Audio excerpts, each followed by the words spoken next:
que j'étais possédé d'un esprit de la sorcellerie. J'avais un démon dragon à 3 têtes. J'étais possédé de l'esprit des eaux. J'étais dans la drogue, dans la cigarette, jusqu'à ce que vraiment je tombe dans la drogue.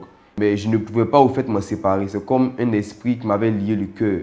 Mais c'est lorsque mon papa a commencé à déclarer, a commencé à affirmer ces paroles-là, comme quoi j'étais un drogué, que c'est comme les choses se sont disposées maintenant à ce que je connaisse la drogue.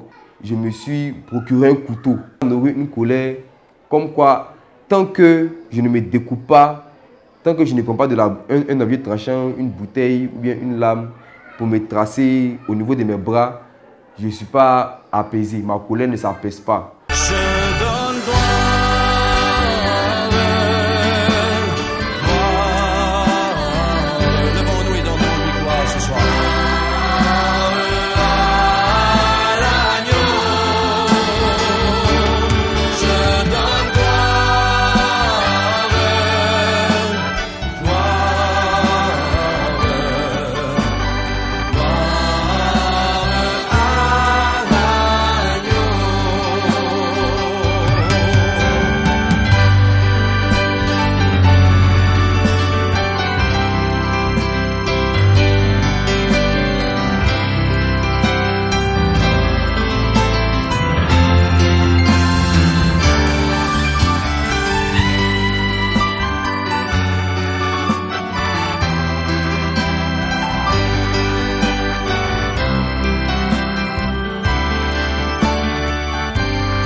Gloire à Dieu. Bien-aimé, c'est de cœur et de tout cœur que je viens ce matin pour vous rendre mon témoignage. Je suis Kosunu Kwaku Tawa Steve Loïc, consacré par le Seigneur, évangéliste, prophète et baptisé Paul Élie, à l'armée de prière et de délivrance en Jésus-Christ. Je bénis Dieu vraiment pour ce temps qu'il permet de témoignage à la gloire de son nom. Et je prie Dieu vraiment qu'il touche tous ces cœurs-là qui étaient dans la même situation que moi, tous ces jeunes-là, toutes ces personnes-là. Je vais prier et je vais vraiment recommander ce moment dans les mains du Seigneur. Béni sois-tu, Jésus-Christ, toi le Dieu vivant, toi le Dieu qui délivre, toi le Dieu qui était, qui est et qui vient. Merci Seigneur pour ce temps que tu permets, que tu disposes de témoignage à la gloire de ton nom. Et je prie Seigneur que ce témoignage touche Seigneur toutes ces personnes qui étaient dans la même situation que moi, afin qu'eux aussi sachent qui tu es, toi qui es le véritable et le grand Dieu. Merci Seigneur. Amen. Alors, tout a commencé avec mon père, c'est-à-dire c'est par son canal que le Seigneur m'a fait connaître cette mission-là. Après le bac, j'ai toujours vécu avec mon papa, mais après le bac, je suis venu chez ma maman pour continuer les études ici à Abidjan. Et c'est après 2 semaines de programme sur la ville de Bordoukou que mon papa a connu la mission. Et lorsque la mission est revenue à la base à Abidjan, pour les programmes de délivrance, mon papa m'a contacté et il a voulu que je vienne chercher aussi délivrance. C'est après avoir résisté, c'est après vraiment avoir insisté que j'ai pris la résolution de venir maintenant faire cette délivrance-là. Mais il faut dire que je n'étais pas total. Voilà, je n'étais pas total. C'est-à-dire pour moi, c'était une délivrance de façade. C'est-à-dire venir, prier pour moi et ensuite je retourne encore à mes sales besognes. Et ceci était contraire à la volonté de Dieu. Ma délivrance a duré plus d'1 mois. Ma délivrance a duré plus d'1 mois. Et c'est comme ça que par la suite, le Seigneur a voulu que je le serve. Et acceptant mon appel, je suis resté ici à l'église pour servir le Seigneur. Amen. Et lorsque je suis venu, il était révélé dans les prières que j'étais possédé d'un esprit de la sorcellerie. J'avais un démon dragon à 3 têtes. J'étais possédé de l'esprit des eaux. Et pour ce qui maintenant est de la réalité et du physique, j'étais dans la drogue, dans la cigarette, dans l'alcool. Garçon très impoli, très effronté à la maison, ne respectant personne. Il élevant même la voix sur les parents à la maison. C'est ce que j'étais. Et c'est de ça que le Seigneur m'a délivré. Il faut préciser que j'ai été toujours avec mon père depuis l'âge de 3 ans. Depuis l'âge de 3 ans, 4 ans, papa et maman se sont séparés. Et papa, ne voulant pas rater mon éducation, a voulu que je sois auprès de lui pour les cours, pour mon suivi, tout ça. Et j'avais l'occasion de voir ma maman que les vacances, les congés, c'était à cette occasion que je voyais ma maman. Sinon, mon papa était toujours avec lui. Et je bénis Dieu pour sa vie parce qu'il m'a inculqué vraiment de bonnes valeurs. C'est-à-dire la prière chaque matin avant d'aller au cours, dimanche, aller au culte. Quand bien même qu'on était dans une église qui ne glorifie pas le nom du Seigneur, c'est-à-dire le catholicisme. Amen. Et étant dans ça, il y a eu des moments où des amis ou des proches ou des personnes que je côtoyais m'expliquaient noir sur blanc qu'au catholicisme, des pratiques se font qui n'étaient pas à la gloire de Dieu. Des choses se font qui n'étaient pas vraiment à la gloire de Dieu. Mais je ne pouvais pas au fait m'en séparer. C'est comme un esprit qui m'avait lié le cœur. C'est-à-dire, la vérité, elle est là juste devant moi. Mais juste, eu égard au fait que je suis né là-bas, j'ai été baptisé là-bas, je n'arrivais pas à m'en défaire. Et donc, cet esprit-là, je l'appelle l'esprit du catholicisme. C'est-à-dire, tu as la conscience, tu as la connaissance des Écritures, comme quoi des choses se font là-bas qui n'est pas la gloire de Dieu. Mais d'autre part, tu es comme enchaîné, tu es comme lié et tu ne peux pas t'en défaire, tu ne peux pas en sortir. Et je bénis Dieu vraiment pour cette grâce-là qui m'a fait d'en être délivré. Et donc, depuis l'âge de 3 ans, 4 ans, j'étais avec mon père, il m'a mis à l'école, tout se passait bien. Par moments, à la maison, il y avait des écarts de conduite jusqu'à ce que vraiment je tombe dans la drogue. Et il y a vraiment des situations qui ont précédé vraiment ce jour-là même où j'ai touché à la drogue pour la première fois. C'est-à-dire, mon papa, et là vraiment, je veux donner cet enseignement-là à tous les parents. Comme quoi, vous devez apprendre à connaître vos enfants. Voilà. C'est-à-dire, mon papa ne me connaissait pas. Il y a eu un moment où les matins, c'est-à-dire, je ne me réveillais pas vite. Je commençais vraiment à avoir des comportements un peu anormaux à la maison. Et là, je ne connaissais pas la drogue. Là, je n'avais encore jamais touché à la drogue. Mais lorsque je me réveillais le matin, il m'insultait, il m'injuriait. Il disait de moi déjà que j'étais un drogué avec ses yeux rouges là. Et là, je ne connaissais pas la drogue. Et bizarrement, je marchais avec des amis qui fumaient. Mais je n'avais jamais su, des amis avec qui j'ai marché pendant 3 à 4 années. Mais je n'avais jamais su que ces derniers-là fumaient. Mais c'est lorsque mon papa a commencé à déclarer, a commencé à affirmer ces paroles-là, comme quoi j'étais un drogué, que c'est comme les choses se sont disposées maintenant à ce que je connaisse la drogue. C'est-à-dire, au niveau de ces amis-là, avant, c'est comme s'ils se cachaient devant moi pour aller fumer, ils ne voulaient pas que je sache. Mais dès ce moment-là, il est arrivé un jour où on jouait aux cartes. Et il y a un groupe qui s'est séparé, il partait fumer. Et il y a un avec qui on était assis qui a dit, regarde, ceux-là, ils vont fumer, hein, les dorés comme ça. C'est cette parole qui est sortie de sa bouche. Il a dit cette parole-là. Et moi, maintenant, puisque quelque chose que je ne fais pas, on dit que je fais. On n'a qu'à faire en même temps. C'est dans ça que j'ai un peu curieux de savoir ce que c'est que c'était. Je me suis lancé avec eux. Je suis parti. Ma première fois, lorsque j'ai fumé, ça ne m'a rien fait. L'effet de la drogue ne m'a rien fait. Donc j'ai voulu essayer une deuxième fois. Et la deuxième fois était le lendemain. Et lorsque j'ai fumé le lendemain, l'effet de la drogue vraiment a commencé à agir sur moi. Vraiment. Et dans le jargon, dans le milieu là, on appelle ça être baya ou bien être bien. Et lorsque j'ai commencé à me sentir bien, à être bien, c'est là que vraiment j'ai été enchaîné par cet esprit-là. Et lorsque la deuxième fois j'ai fumé, lorsque l'effet de la drogue a commencé vraiment à avoir effet sur moi, c'est là que je me suis attaché à la drogue. Et si ce n'était pas le Seigneur Jésus-Christ, je n'aurais jamais pu être délivré de cet esprit-là qui est derrière la drogue. Parce qu'il est arrivé des moments où moi-même, je pleurais en moi-même, où je regrettais profondément cette première fois-là où j'ai fumé. C'est-à-dire, je peux faire 3 mois, je pense que j'ai laissé.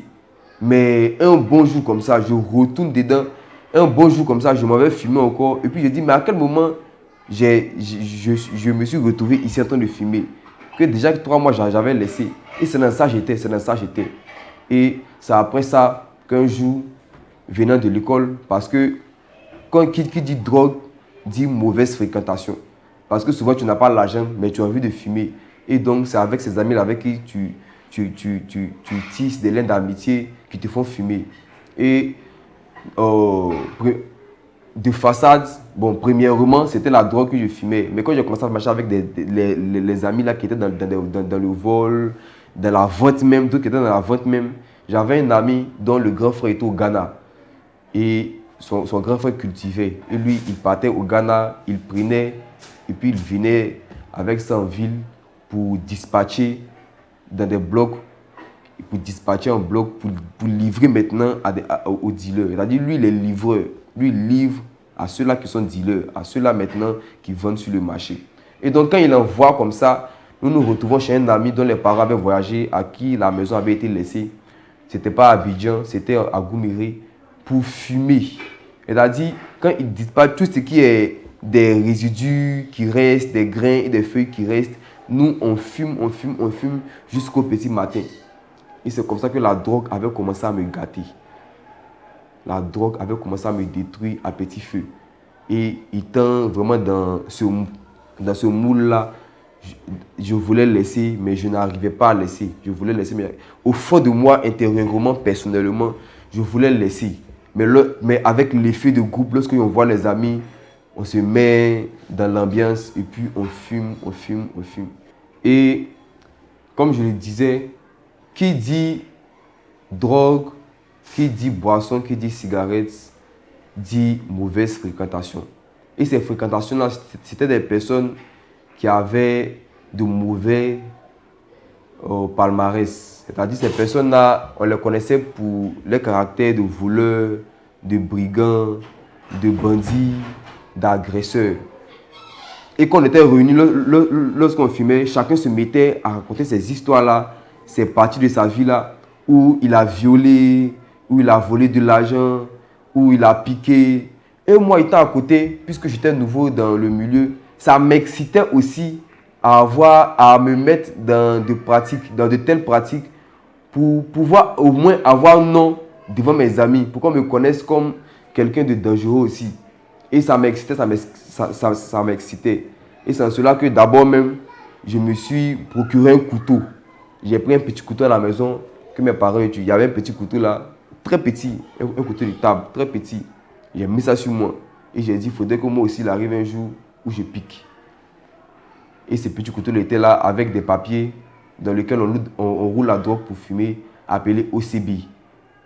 Il y avait ça, il y avait aussi un briquet à gaz que j'avais mis dans un sachet. C'était ça le kit avec lequel je me promenais. C'était dans mon sac d'école. Je raconte cela, j'en viens à comment mon papa a su que je fumais. Et un jour, je venais de l'école, j'ai déposé mon sac dans ma chambre et j'étais sorti pour aller jouer au ballon. Parce que ce jour-là, j'avais vite fini le cours. C'était en classe de terminale. Et il y a le répétiteur de mon petit frère qui est venu à la maison. Il devait étudier avec mon petit frère. Mon papa, cherchant de la craie, est rentré dans ma chambre. Et il fouillait dans les poches arrière de mon sac, dans l'espoir vraiment de trouver une craie. Il soulève un sachet et il trouve un couteau, des papiers d'OCB, un briquet à gaz. Et quand il sort cela, il ne me dit rien. Il laisse et je viens à la maison. Je vois que l'atmosphère est un peu bizarre. Et mon papa ne me dit rien. Contrairement aux autres fois, il allait me frapper, il allait me battre. Mais ce n'est pas ce jour-là ce qui s'est passé, il n'a rien dit. Donc je viens dans mon sac, je fouille dans mon sac. Quand je fouille, je mets ma main, je vois que je ne vois pas mon kit. Je suis cassé. C'est comme je suis saisi d'un froid. Et je me calme. Et je me dis, mais s'il n'a rien dit, c'est que peut-être n'a pas vu, c'est que j'ai mis ça quelque part d'autre. Mais il sait que c'est pas quelque part d'autre que j'ai mis. Donc dans ma tête, c'est plusieurs questions en même temps. Mais mon père aussi, il ne me dit rien. Donc le lendemain, il me prend à moto. Il m'envoie chez mon grand-père, chez le petit frère de mon grand-père du côté maternel. Et c'est devant lui qu'il parle. Maintenant, il expose. Parce qu'il m'a longtemps frappé. Et ce jour-là, lui-même, il a dit, il était fatigué au fait. Mon père m'a frappé depuis que j'étais petit jusqu'en classe de terminale. Il a dit, quand tu fais quelque chose, lui, il ne badine pas. Il ne parle pas trop. Il voulait tellement que je sois droit que pour chaque détail, chaque chose que je faisais mal, mon papa me frappait. Mais il faut dire que ce n'est pas la meilleure manière d'éduquer un enfant que de le frapper. Parce qu'à force de me frapper, à force de me battre, il arrivait ce temps-là où, c'est-à-dire sa ceinture ne me faisait plus rien. Plusieurs ceintures étaient déjà coupées sur moi. Et quand il me frappe, qu'il voit que la ceinture ne rentre pas, il prend sa main maintenant. Il prend sa main maintenant. Et il arrivait ce temps-là où je ne fuyais plus devant lui. C'est-à-dire quand il me frappe, je m'arrête et puis j'encaisse le coup. C'est les gens qui venaient séparer. J'encaisse le coup. J'étais tellement rodé que mon papa, voilà, ses coups ne me disaient rien. Et c'est ce qui même m'a poussé même à me mettre dans la drogue, à me mettre ensuite dans la boxe. Parce que je me disais, si mon propre papa, ces coups-là n'avaient plus trop d'impact sur moi, dans ma catégorie de garçon, là, quand sera-t-il? Et c'est en cela que j'ai commencé à aimer maintenant. J'ai tellement appris à encaisser. Quelqu'un qui depuis petit, on le frappe juste en terminale, son papa qui le frappe. Donc il était rodé, donc effronté. Après là même, quand il y a quelque chose de mal à faire, je n'ai plus peur de ce que mon papa va me frapper. Et donc je me laissais dans la bêtise. Voilà. Et c'est ce jour-là, pour parler de ce jour-là où il a su que je fume, voilà, devant le grand-père, il a fait sortir, il l'a mis à terre et il a dit, voilà mon enfant que je éduque depuis petit. Mais cet enfant-là, voilà aujourd'hui, hier soir, j'ai découvert ça dans son sac. J'ai demandé au maître de maison ce que c'était. Parce que le couteau et le briquet, il sait. Mais moi, je n'ai jamais fumé la drogue. Quand j'ai vu les papiers, j'étais intrigué. J'ai demandé au maître de maison de son petit frère ce que c'était. Et c'est le maître de maison qui m'a dit que c'est des papiers dans lesquels on roule la drogue. C'est-à-dire, c'est OCB qui ne m'ont pas appris. Donc, devant mon grand-père, il a voulu que mon grand-père me parle pour donner le conseil dans l'espoir que des paroles me changent. Mais dans ça là, ça n'a pas abouti. Parce que moi-même, intérieurement, avant qu'il ne découvre même, je voulais m'en séparer, mais je n'arrivais pas. Mon grand-père parlait un peu, mon papa, voilà, on s'est retenu à la maison, mais je n'ai pas changé. Je continuais dans mes mauvaises habitudes. Et quand il a vu que vraiment, je n'arrivais pas à changer, j'étais toujours le même. C'est-à-dire par les caractères, il savait déjà ce que je faisais dehors. Il est arrivé un jour où il m'a maudit.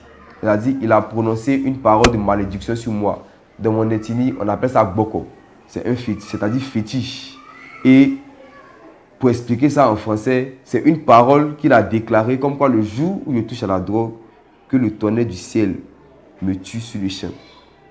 Et quand il a dit ça, là, j'ai su que quelque chose s'était dit. Et j'ai approché de grandes personnes. J'ai approché particulièrement, j'ai approché un papa, un vieux du quartier qui me connaissait beaucoup. Je l'ai approché, lui a dit, lui aussi l'a approché une autre personne et ils sont venus auprès de mon papa demander pardon, plaider pour qu'il annule la parole.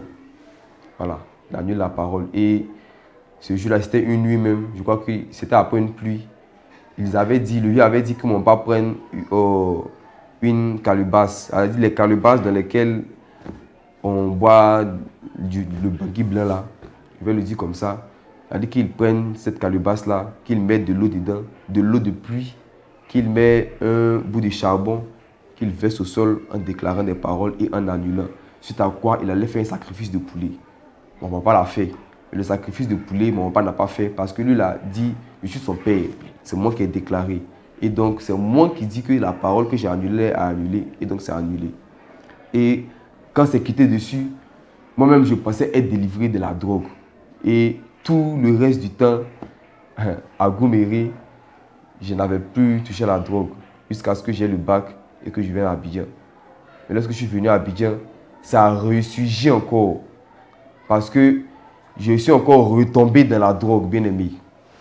Je suis encore retombé là-dedans. Avec des fréquentations au quartier, ça et là. Tout le monde a su après que j'étais de la famille. C'est-à-dire de ceux-là qui se droguaient. Et lorsque j'ai tissé une amitié, deux amitiés là, c'est comme, voilà, j'étais encore replongé, j'étais réenchaîné. Et ma maman maintenant a constaté des choses qui étaient anormales à mon sujet. C'est-à-dire lorsque j'ai eu le bac, lorsque j'ai eu le bac et je suis venu à Abidjan, c'est là que j'ai commencé le broutage. J'ai commencé le broutage, c'est-à-dire je commençais à apprendre. C'est là que encore j'ai repris avec la drogue. C'est là encore j'ai commencé à marcher. Tout le quartier même parlait de moi à ma maman pour dire ton fils, je le vois marcher avec les jeunes, il va marcher avec les jeunes, que c'est pas bien, il faut le regarder, il faut lui parler. Mais ces paroles-là vraiment ne rentraient pas parce que moi j'étais lancé. Et après plusieurs tentatives de me reprendre, maman a parlé. Vous épargnez de certains détails où moi-même il arrivait des temps où je l'insultais à la maison, où j'haussais le ton sur elle.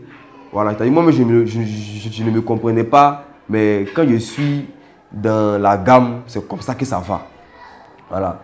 Étant à l'université encore, en première année de droit, à l'école encore, vraiment c'est autre chose. Et vraiment, il faut dire qu'aujourd'hui, dans les universités de Côte d'Ivoire, c'est vraiment quelque chose, c'est vraiment un sujet sur lequel on doit intercéder, c'est-à-dire pour la jeunesse. Parce que la drogue et le sexe, là, c'est autre chose dans les universités. La jeunesse est tellement pervertie. En ce qui est de mon cas, lorsqu'on va à l'école, en classe même, tout ce qui nous intéresse là, c'est ils n'ont qu'à faire la pause, nous on va aller se mettre bien.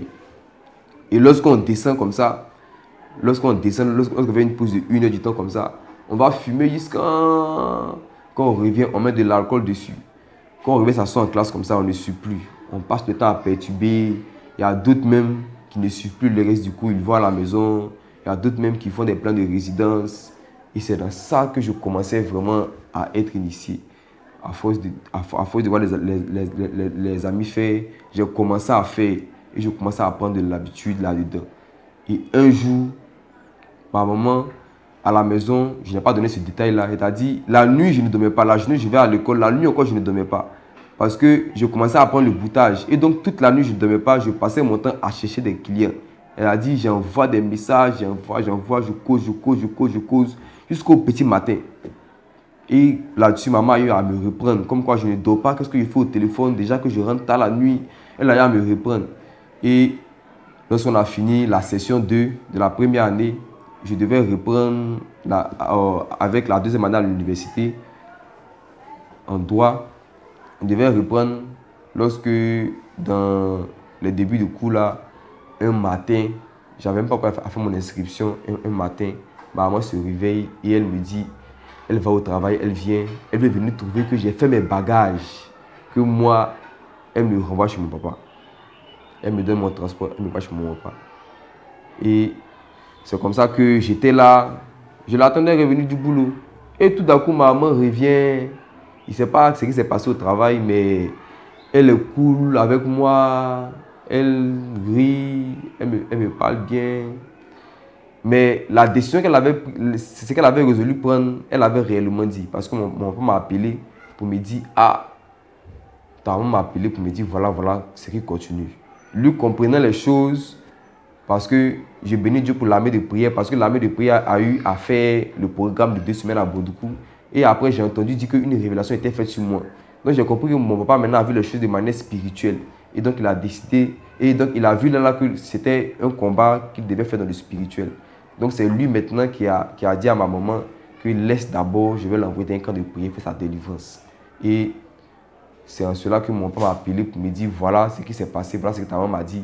Mais va dans le camp de prière, fais ta délivrance. En tout cas, moi j'étais prêt même à exécuter la parole qu'elle m'avait dit. Il y avait même des amis à qui j'ai dit ça dans la rue qui m'ont dit, si tu es dans le transport là, tu viens. On commençait à gérer ensemble. que pas les jetons pas, tu es un grand garçon, que toi-même là, tu vas te prendre en charge.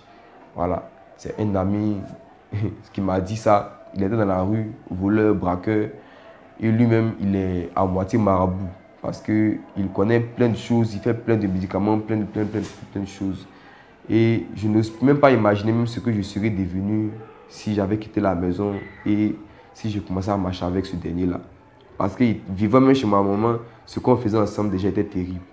Et donc, voilà, c'est comme ça que ça s'est passé. Mon papa, après avoir insisté plusieurs fois, je suis venu à la main de prière. Voilà. Et ma maman, étant convaincue que le Seigneur allait faire les choses, elle m'a laissé venir à l'armée de prière, ma délivrance. C'est en cela que je suis venu à la mission. Je suis venu connaître les choses. J'ai appelé, l'évangéliste m'a reçu. Il m'a dit que je devais prendre le moment de jeûne, que j'ai obéi. J'ai pris le moment de jeûne. Après ça, ils m'ont dit ta délivrance n'est pas terminée. Il faut que tu reprennes le moment de jeûne pour qu'on prie pour toi, afin que ta délivrance soit complète. Et dans ça, j'ai fait 1 mois. Mais les 1 mois n'ont pas été en vain. Pendant les 1 mois, le Seigneur m'a appris à avoir le cœur de Dieu. Le Seigneur m'a appris à réellement être transformé. Parce qu'à force d'être dans le camp et de voir prière par-ci, chaque matin, prière matinale, prière du soir, combat, jeûne, intercession, prière de délivrance, à force de demeurer dans cette atmosphère-là, j'ai commencé à aimer l'habitude de demeurer dans la présence de Dieu. Et quand il a été dit comme ça que le Seigneur voulait que je le serve, dans les débuts, ce n'était pas facile d'accepter et de rester. Mais après, les choses se sont faites par l'Esprit de Dieu et j'ai été convaincu de rester, de servir le Seigneur. Et j'ai béni Dieu vraiment pour cela qui m'a délivré par la suite. Et lorsque j'ai appelé ma maman pour lui dire que le Seigneur voulait que je le serve, elle n'était pas d'accord. Parce qu'elle, à son niveau, maintenant, elle a vu qu'il y avait un changement. Elle a vu que même la manière de parler, de se comporter, même avait changé à mon niveau. J'étais devenu une nouvelle personne. Et ce qu'elle voulait, c'est de me reprendre encore pour aller me mettre à l'école. Et je lui ai dit clairement que si je retourne là-bas, là, ce n'est pas bon pour moi-même. Voilà. Vous voyez, dans les prières, même, il y a le prophète roi Apocalypse. Je bénis le Seigneur pour sa vie, qui m'a dit comme ça que je suis un grand serviteur de Dieu. Et si après ma délivrance encore, je quitte la présence de Dieu, c'est la mort qui m'atteint. Cette parole, à chaque fois, résonnait dans mon oreille. Et donc, rien qu'en pensant à cette parole du Seigneur qui est venue de son serviteur, et je ne pouvais même pas sortir de la présence de Dieu. Et pas seulement ça, mais moi-même, en moi-même, j'avais la conviction intérieure de ce que je dois m'abandonner totalement au Seigneur. Voilà. Et c'est comme le Seigneur a confirmé sa parole par cette conviction-là qui était dans mon cœur. Et c'est réel. En cela, maintenant, je vais parler de l'après-délivrance. Parce que lorsqu'on est délivré, ce n'est pas la délivrance en question qui est la plus importante. Le Seigneur délivre toujours, même en 1 seconde, en un claquement de doigts, le Seigneur délivre. Mais le plus important, c'est l'après-délivrance. C'est-à-dire, quand tu es délivré, qu'est-ce que tu fais de ta délivrance? Et la Bible même le dit. En Matthieu 12, 43, lorsqu'un esprit impur sort, allant dans le lieu aride et cherchant du repos, il n'en trouve point et il revient habiter le corps avec 7 autres esprits qu'il prend avec lui. Ça explique que lorsqu'on est délivré et qu'on n'apprend pas à demeurer dans la présence de Dieu pour conserver, pour garder la délivrance, lorsque les esprits reviennent, ils reviennent 7 fois plus pire. Et notre condition devient encore plus dangereuse. Je bénis Dieu vraiment parce que en ce jour-là, pour tout ce que je reçois dans le cadre de la délivrance, je ne manque pas de leur parler de ça. Parce que moi-même, je suis passé par là. Et après la délivrance, il y a eu un moment de décadence, un moment de baisse de foi, où j'ai eu encore à retomber dans ces choses-là que je faisais, et même dans certaines choses que je ne faisais pas avant. Voilà. C'est-à-dire quoi? Après ma délivrance, j'avais commencé déjà avec l'intercession, un peu. Mais il y a eu un moment où j'avais une baisse de foi, où j'avais commencé vraiment à avoir des sauts d'humeur, à être découragé, à être un peu découragé tout simplement dans la présence de Dieu. Et il y avait un ami à mes côtés là, avec qui je marchais. Nous nous sommes connus dans de bonnes conditions, dans la prière, dans la parole. Mais après, avec l'affinité, avec les habitudes, je ne sais pas à quel moment il a repris la cigarette, mais un jour, en marchant dans la rue comme ça, je l'ai vu avec une cigarette à la bouche. Donc, C'est un frère que je connaissais comme aimant le Seigneur, comme je connaissais comme voulant servir Dieu comme moi. Mais à force de marcher ensemble avec l'habitude, les affinités, j'ai été reconnecté à ces choses-là que je faisais. Mais quand je dis j'étais reconnecté, pas que il m'a reconnecté, mais je me suis laissé reconnecter. Elle a dit à qui la faute? À moi la faute. Parce que je n'ai pas su garder moi-même la délivrance. Parce que lorsque tu es délivré, lorsque tu viens dans le Seigneur, peu importe ce qu'on va te dire, peu importe ce qu'on va te faire, si là tu chutes là, c'est toi-même ta faute, ce n'est pas quelqu'un d'autre. Voilà. Et je dis ça parce que j'ai été influencé par quelque chose au fait venant de quelqu'un. Mais c'est à moi la faute de ne pas avoir gardé ma délivrance. Il est important de le signifier. Et le jour là où je l'ai vu avec la cigarette, pour la première fois, ce jour-là, j'étais vraiment très abattu dans la tête. Et je lui ai demandé de me donner une cigarette. J'ai attrapé la cigarette jusqu'à... Ça faisait déjà un bon moment que je n'ai pas fumé après ma délivrance. J'ai pris un briquet et puis j'ai mis beau. Voilà. L'expression comme quoi j'ai allumé. Et quand j'ai allumé, j'ai fumé, jusqu'à ce que la cigarette finisse dans ma main. Et lorsqu'il restait que la petite partie là, j'ai dit comme ça que le diable m'a eu. Je ne sais pas pourquoi j'ai dit ça, mais j'ai dit ça comme ça que le diable m'a eu. Mais en effet, il m'avait eu. Parce que après ce jour-là, après cette première fois là encore de toucher la cigarette, c'est parti de là et je suis retombé encore dans de vieilles habitudes. Et je suis retombé encore dans la drogue, je suis retombé encore dans les filles. Et j'ai commencé même à faire quelque chose que je ne faisais pas, c'est-à-dire je m'entaillais le bras. Et jusqu'à là même, il y a des cicatrices. J'ai commencé à nourrir une colère comme quoi, tant que je ne me découpe pas, tant que je ne prends pas un objet tranchant, une bouteille ou bien une lame pour me tracer au niveau de mes bras, je ne suis pas apaisé. Ma colère ne s'apaise pas. C'est-à-dire quand je me trace, c'est le sang qui coule. Et c'est lorsque je vois le sang là que ma colère s'apaise. Et même souvent, même, je vais jusqu'à laper le sang. Je vais jusqu'à laper le sang. Et c'est lorsque je sens le goût du sang sur ma langue que je m'apaise. Voilà. C'est comme ça que ça faisait. Et un moment, il y a eu un tic dans ma tête. C'est comme quoi, moi qui étais délivré, moi qui étais bien zélé, à quel moment là, j'ai eu encore à reprendre ces vieilles habitudes et même ces choses que je ne faisais pas. Et j'ai recommencé à lutter pour laisser. Mais de mes forces, je ne pouvais même pas même.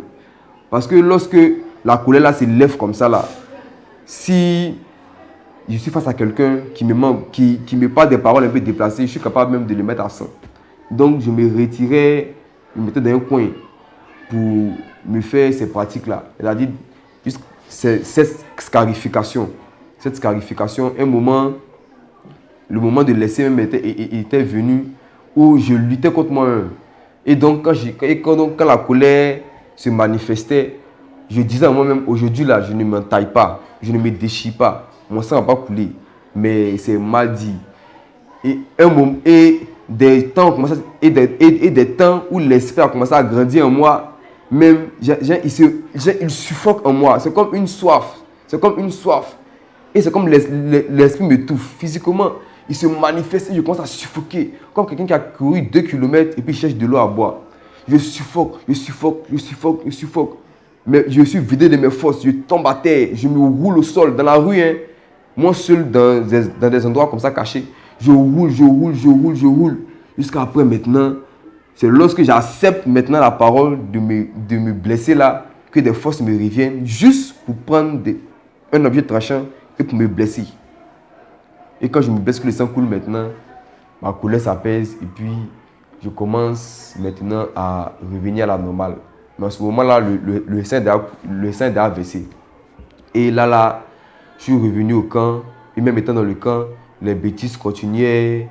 Le manque de disposition dans la présence de Dieu. Avec toutes les servantes de Dieu là, je me jouais le coureur de jupons. Voilà. Et j'ai béni Dieu vraiment pour la vie de ces servantes là, qui me refoulaient dans l'amour toutefois où je m'approchais d'elles avec de mauvaises intentions dans la tête. Et c'est avec amour aussi que lorsque j'ai décidé de reprendre la délivrance, voilà, ils ont prié pour moi. Il est important de préciser que pendant ce moment de reconnexion là où je suis revenu au camp, c'était difficile de revenir, de reprendre les bonnes habitudes que m'avait inculqué le Seigneur. Parce que mon cœur était encore corrompu, mon cœur était encore possédé. Voilà, des esprits.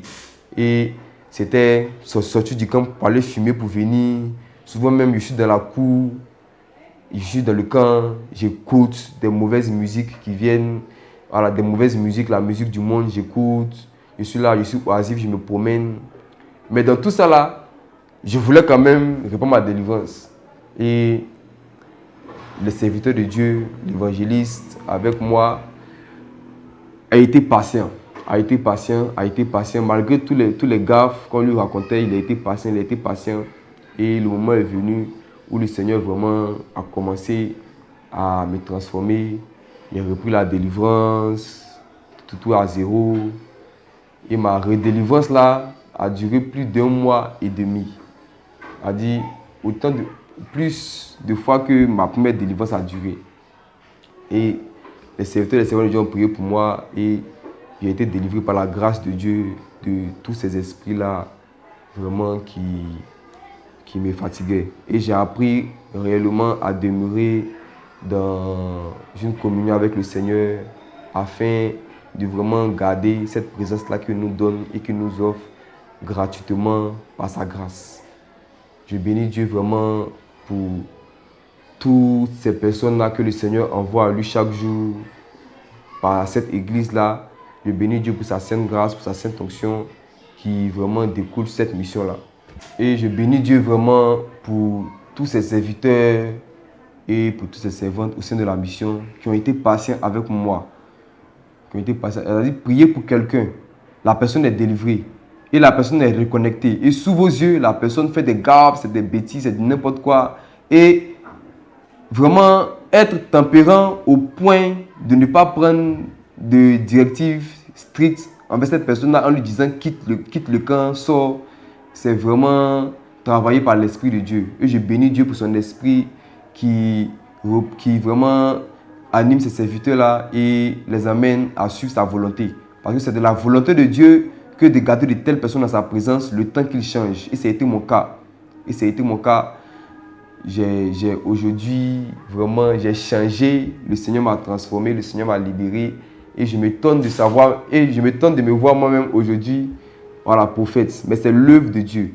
Et pour toutes ces personnes-là qui sont dans la drogue, qui sont dans la cigarette, qui sont dans des pratiques, j'ai compris avec ces choses-là que pour toutes ces personnes-là, ils veulent laisser, mais ils ne peuvent pas. Bien aimé, il y a une seule solution.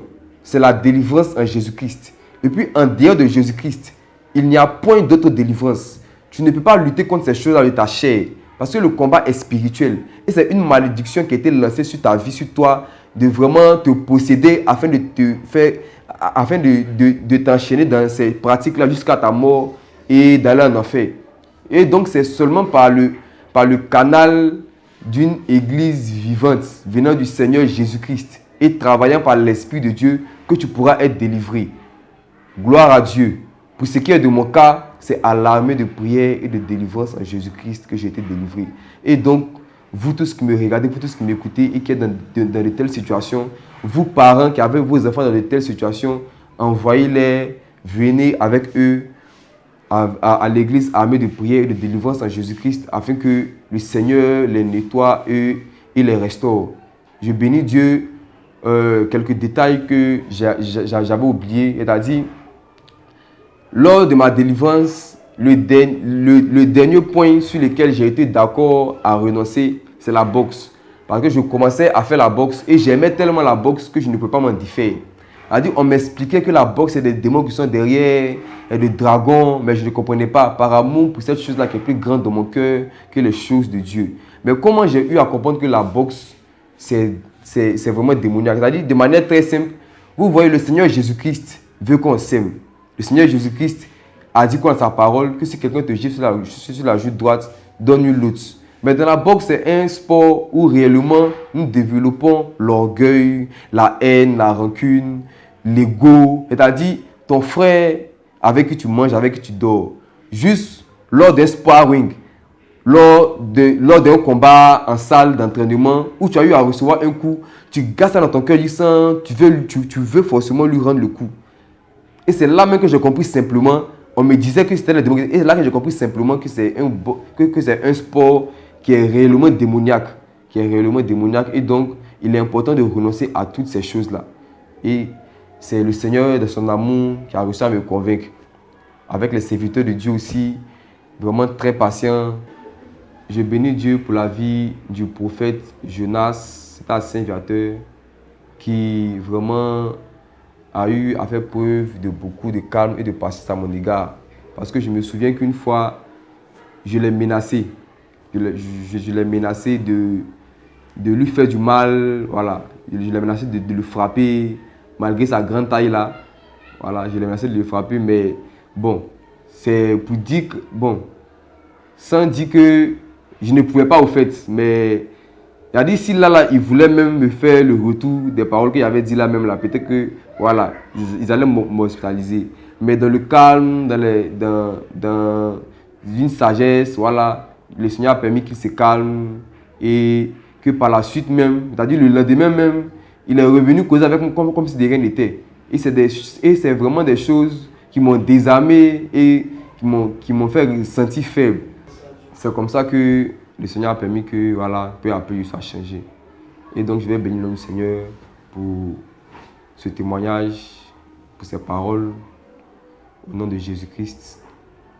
Seigneur, Dieu Tout-Puissant, je te bénis, je te loue pour ta grâce, pour ce moment que tu as disposé selon ta gloire, selon ton Esprit Saint. Merci, Seigneur, de convaincre, Seigneur, toutes ces personnes-là qui écouteront. Merci d'agir, Seigneur, afin, Seigneur, qu'ils te connaissent par la délivrance. Au nom de Jésus-Christ que je prie. Amen. Que toute la gloire revienne à notre Seigneur Jésus-Christ, l'unique Seigneur et Sauveur du monde. Tout est bloqué dans votre vie, plus rien ne marche. Vous connaissez des problèmes spirituels. Vous êtes sorcier, féticheur ou membre d'une secte. Vous voulez une délivrance parce que votre vie est en danger. Vous avez besoin de prières pour la guérison, les désenvoûtements, les déblocages, la destruction d'un hôtel de sorcellerie. Vous voulez expérimenter un miracle au nom de Jésus-Christ et le tout arrosé par l'enseignement de la pure parole de Dieu. Rendez-vous dans une de nos églises partout dans le monde. Église armée de prière et de délivrance en Jésus-Christ. Base 6 ans Côte d'Ivoire, Abidjan Cocody, Révérend Badon, en face de la nouvelle ambassade de Chine. Plus 225 07 13 47 62 92 07 47 95 08 71 05 74 87 42 54. Dieu vous bénisse.